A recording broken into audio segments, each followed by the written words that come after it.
Assalamualaikum warahmatullahi wabarakatuh. Di sini kami akan mempresentasikan tentang akuntansi pajak penghasilan. Sebelumnya perkenalkan, nama saya Iva Ainda Rukmana dengan NIM 1903020008 dan teman saya.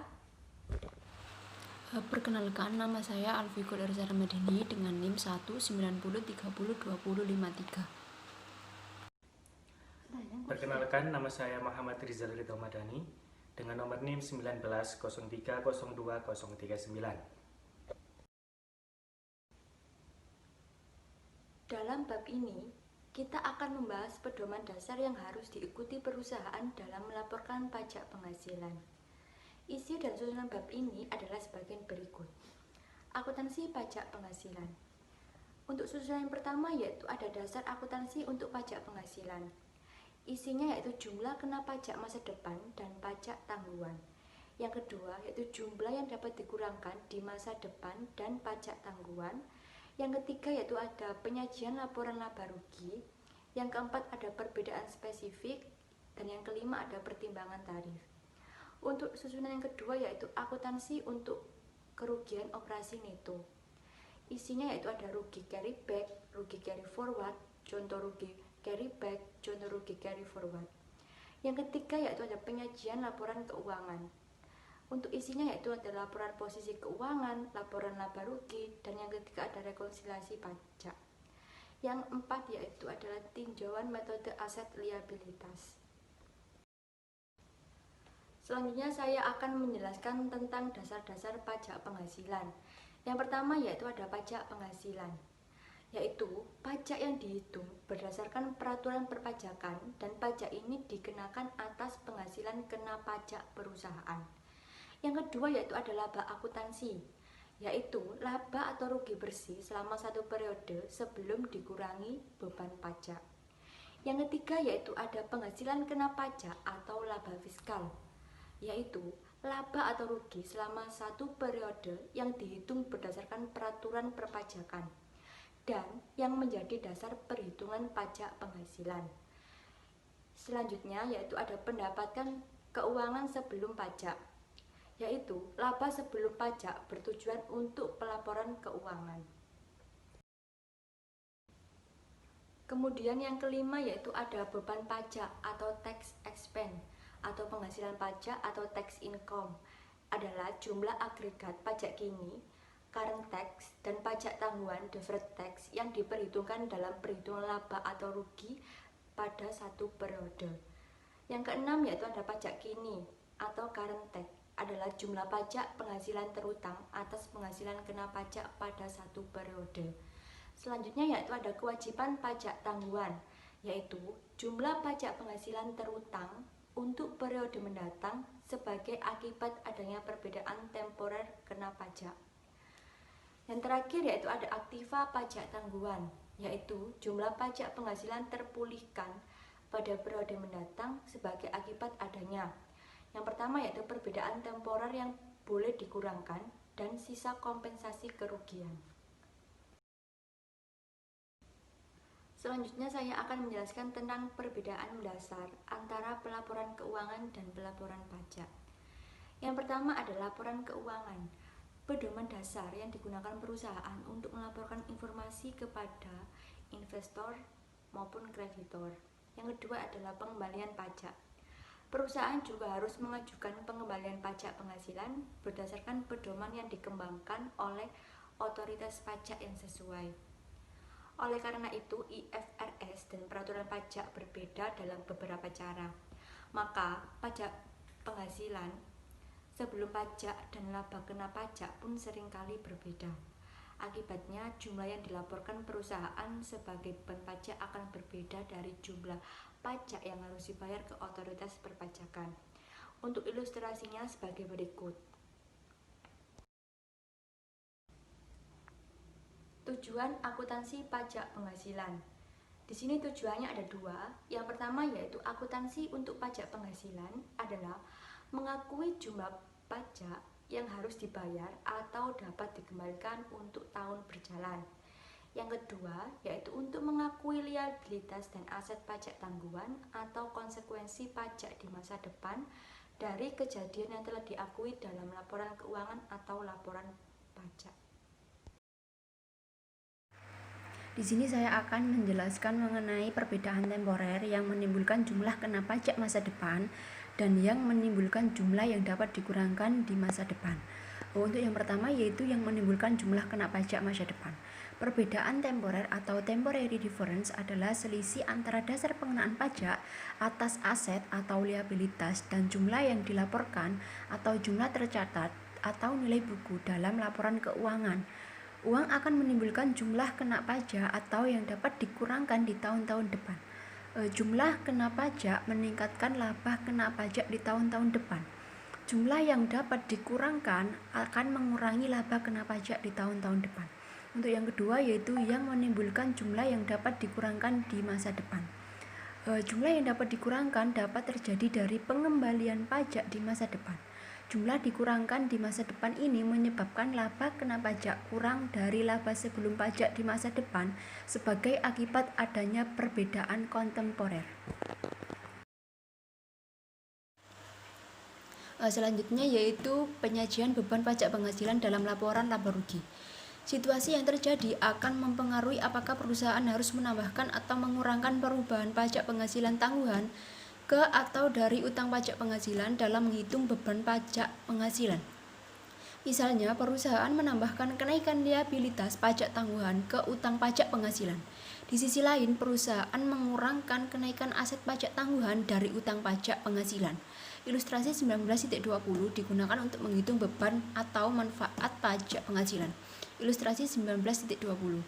Utang pajak penghasilan atau pajak penghasilan yang dapat dikembalikan kurang lebih perubahan pajak penghasilan tangguhan sama dengan total beban atau manfaat pajak penghasilan. Dalam laporan laba rugi atau catatan atas laporan keuangan, perusahaan harus mengungkapkan komponen signifikan dari beban pajak penghasilan yang dapat diatribusikan kepada operasi yang dilanjutkan. Selanjutnya yaitu mengenai perbedaan laba sebelum pajak dan laba kena pajak. Beberapa item dapat menimbulkan perbedaan antara laba sebelum pajak dan laba kena pajak. Untuk tujuan pengakuan akuntansi, perbedaan ini ada dua jenis, yaitu yang pertama temporer dan yang kedua permanen. Untuk yang pertama yaitu perbedaan temporer. Perbedaan temporer kena pajak adalah perbedaan temporer yang menimbulkan jumlah kena pajak pada tahun-tahun depan ketika aset yang bersangkutan dipulihkan. Perbedaan temporer dapat dikurangkan adalah perbedaan temporer yang menimbulkan jumlah yang dapat dikurangkan pada tahun-tahun depan ketika jumlah tercatat liabilitas terkait diselesaikan. Untuk yang kedua yaitu perbedaan permanen. Beberapa perbedaan antara laba kena pajak dan laba sebelum pajak bersifat permanen. Perbedaan permanen timbul dari item yang masuk ke dalam laba sebelum pajak tetapi tidak pernah masuk ke dalam laba kena pajak, atau masuk ke dalam laba kena pajak tetapi tidak pernah masuk ke dalam laba sebelum pajak. Oleh karena perbedaan permanen hanya mempengaruhi periode terjadinya, maka tidak menimbulkan jumlah kena pajak masa depan atau jumlah dapat dikurangkan. Akibatnya, perusahaan tidak mengakui adanya konsekuensi pajak tangguhan.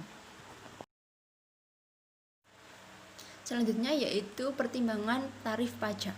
Tarif pajak yang berlaku tidak berubah dari satu tahun ke tahun berikutnya. Dengan demikian, untuk menghitung jumlah pajak penghasilan tangguhan dalam laporan posisi keuangan, perusahaan hanya mengalihkan perbedaan temporer kumulatif dengan tarif pajak kini.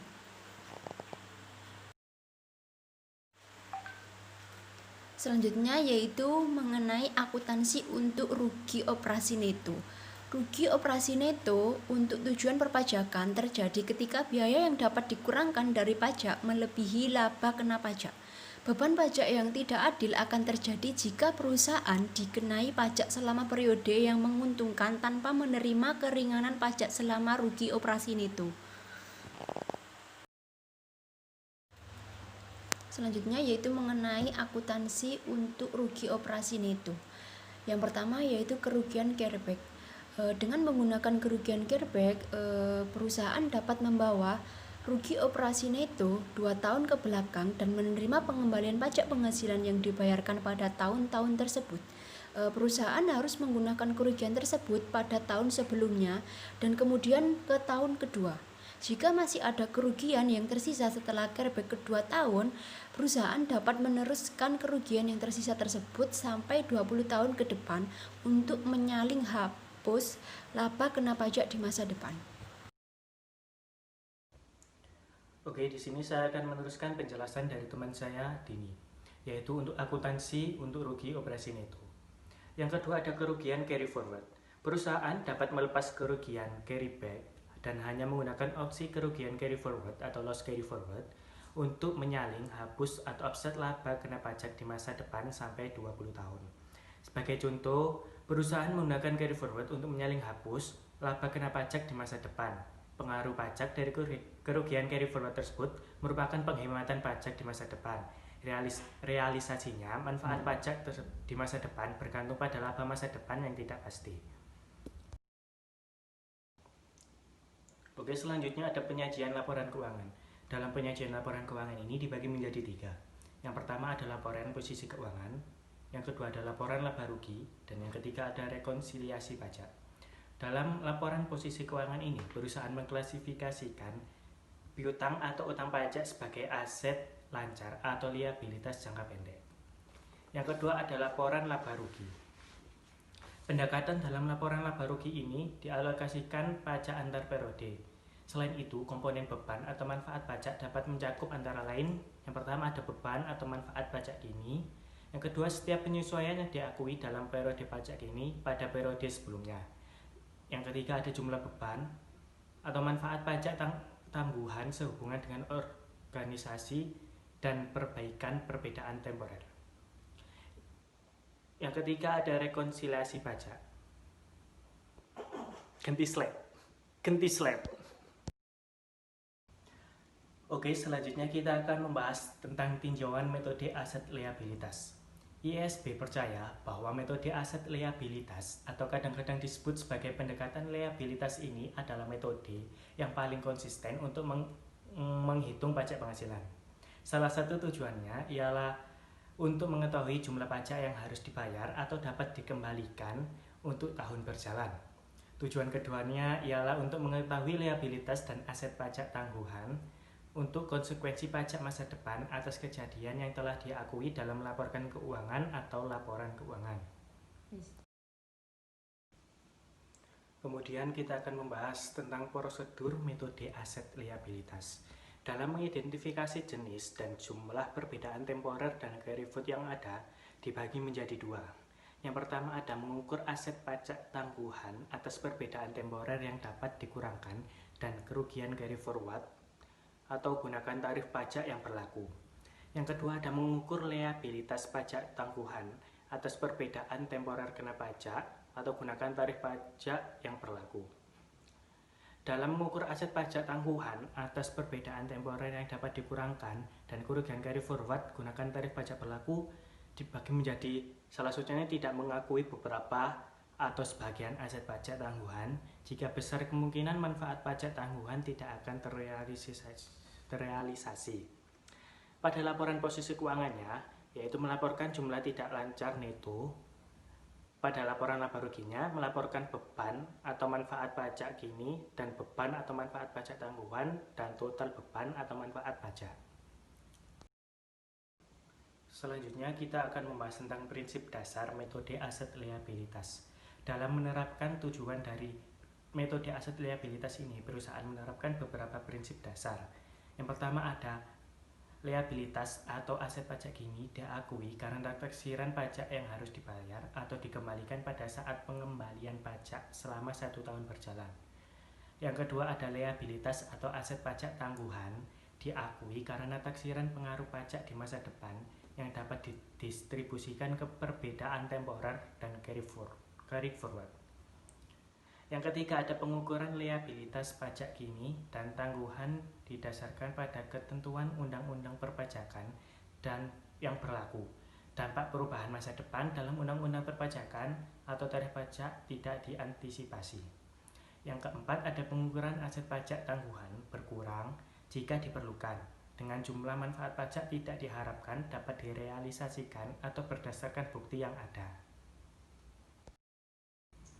Sekian presentasi dari kami. Jika teman-teman ada yang kurang paham atau masih bingung, bisa ditanyakan langsung di kolom komentar ya. Thank you.